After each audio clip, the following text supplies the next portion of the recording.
You're listening to the Family Podcast from PursueGOD.org.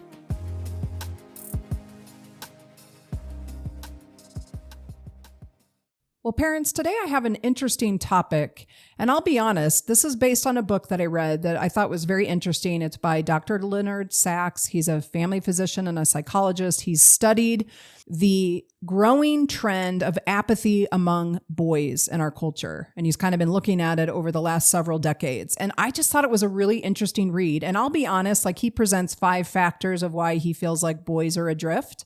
So I'm going to address those, but I'm going to be really honest up here in front. There's some of the stuff that I don't really understand when it gets into some of the biochemical stuff, some of the things in our environment.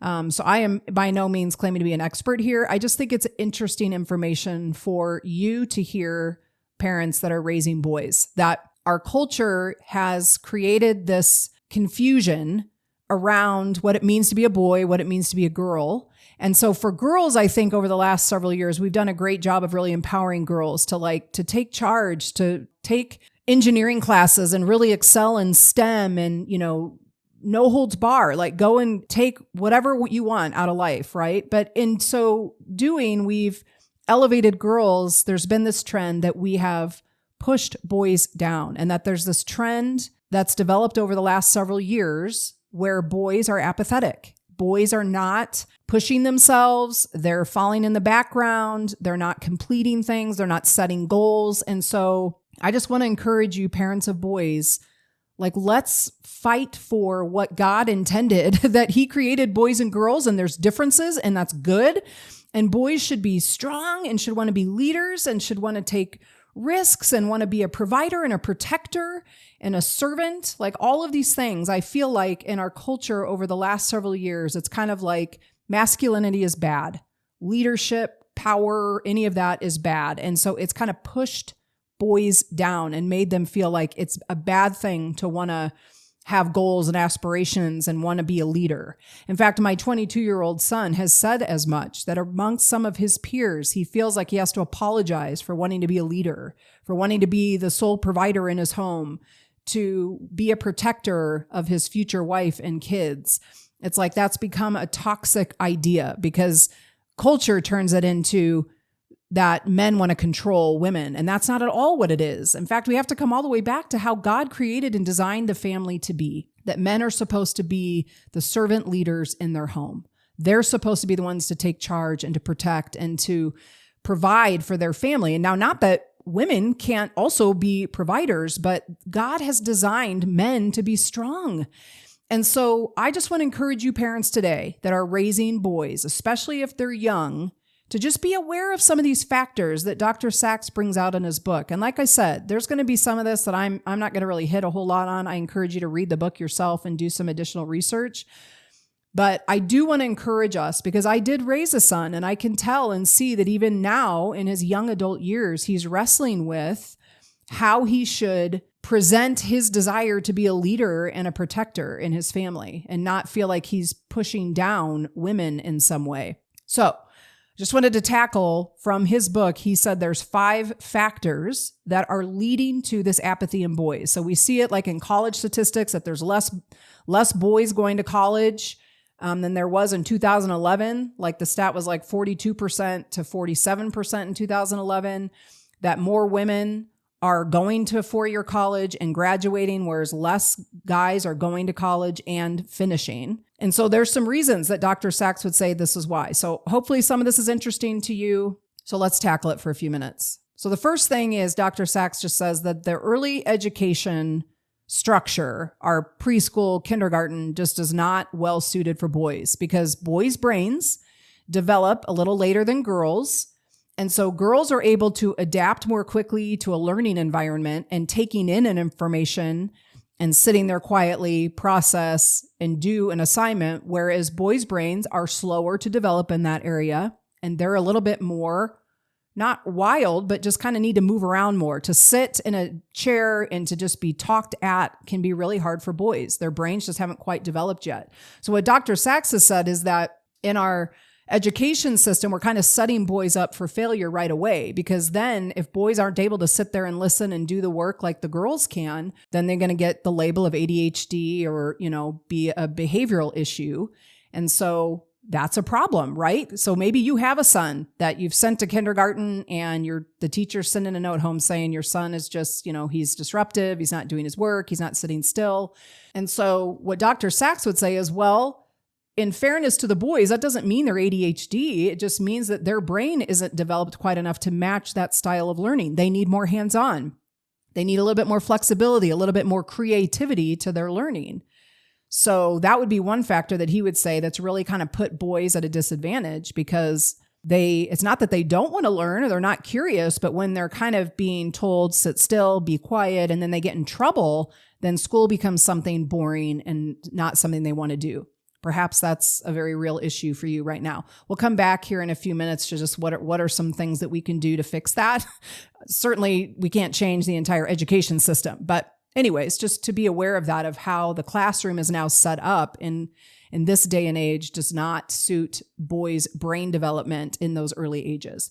Now, the second factor he talks about is the video games. So a lot of boys get into the video games because it's action-packed, it's fast-paced, it's stimulating, it's interesting. They can kind of be warriors and fight and, be brave and be creative.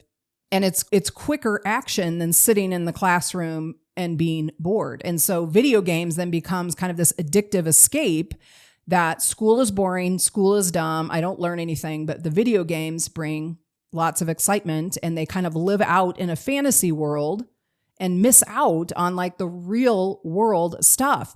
And so this is where I would just stop right here to parents and just say, listen, it's not like all video games are bad, but it's important to get your boys involved in things like sports or just being active outside playing, doing catch.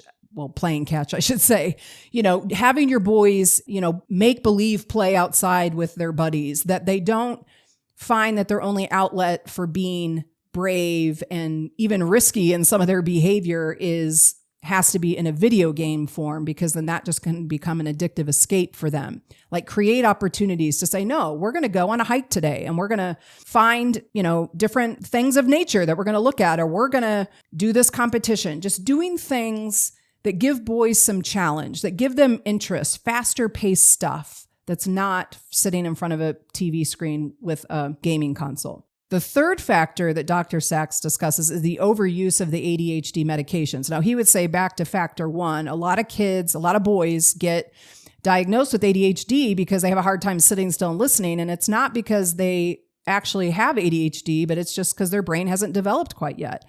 So what he would say, this is one of those areas, by the way, that I do not have expertise in, but he would say that some of those medications for ADHD, like Adderall and Ritalin, can alter the motivation center of the brain and can impact personality. So he would say his suggestion over his years of study would be to choose non-stimulant alternatives, more like Strattera or Wellbutrin.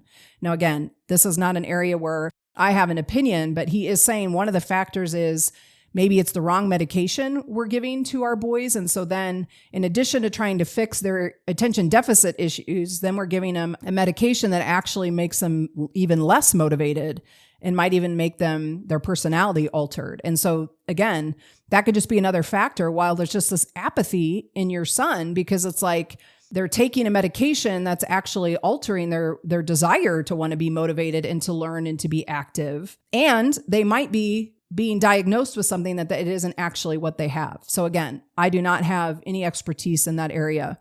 I'll come back to that in a few minutes, just about what can we do about this, some practical steps.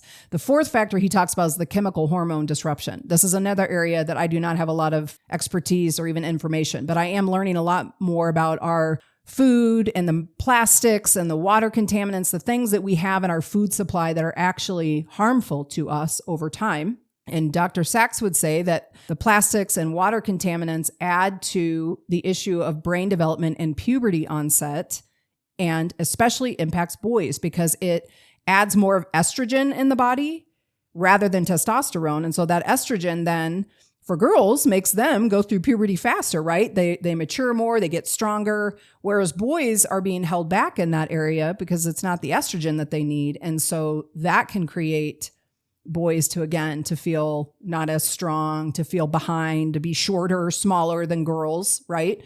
So that would be the fourth factor that he talks about, some of the things that are in our food supply. Now, this last one's the one that really sticks out to me, and it's the lack of strong role models. So this is something that as parents, this is a practical thing that we can really consider. The example of like Homer Simpson as the role of a dad who's kind of a buffoon and never knows what he's doing, doesn't make good decisions.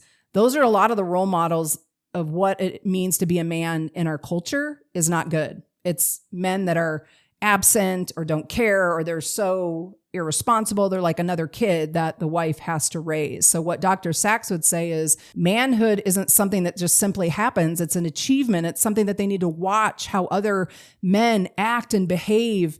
And then they follow that example and they're given opportunities to step into that. So here's what I would say, parents, at the end of the day, make sure that your sons are around good role models. Hopefully that's your husband first and foremost.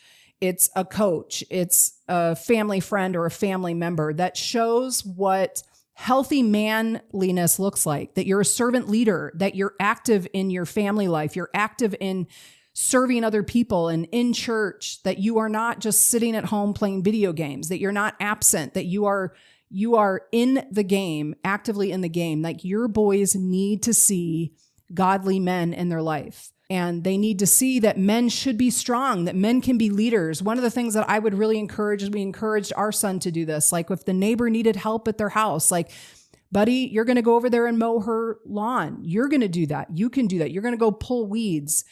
As our son and got a little bit older, we said, like, you're going to mentor some younger kids.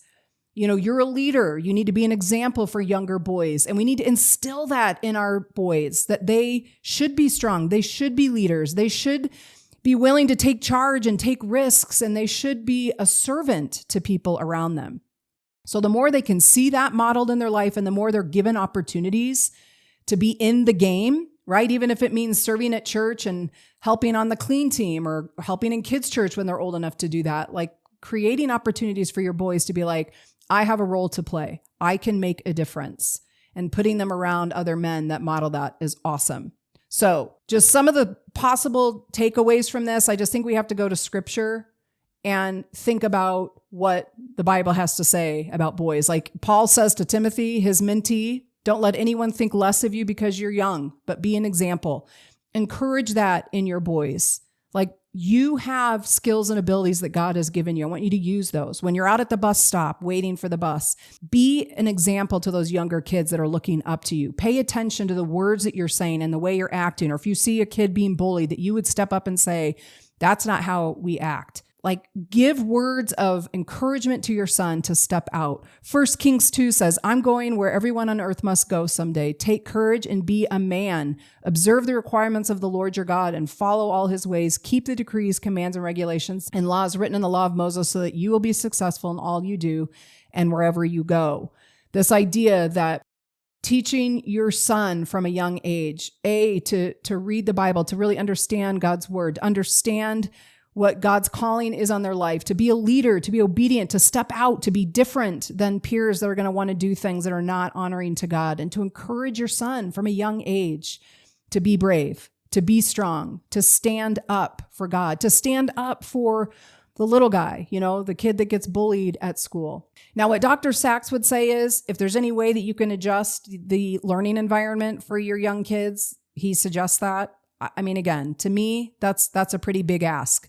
If you can choose a school for your son that's more like Montessori learning or a charter school, that's great. But if not, I would just suggest doing more hands-on kind of learning, creative learning at home when you're doing the spelling words or reading or math.